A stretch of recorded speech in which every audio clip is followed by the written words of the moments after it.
Hello everyone, welcome to Net Nimble. In this quick guide, I'll show you how to make your Facebook friends list private. Let's get started.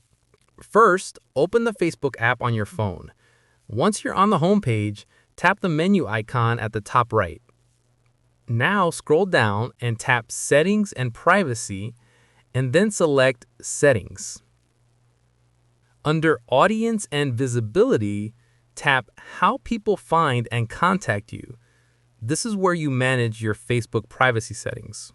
Next, tap Who Can See Your Friends List. Here, Facebook gives you different audience options. To completely hide your friends list, select Only Me. This ensures that no one else can view your friends list, not even your friends. After selecting Only Me, tap Save at the bottom. Your friends list is now private.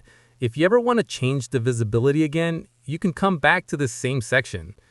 And that's it. By adjusting this privacy setting, you've made your Facebook account more secure and your friends list completely hidden.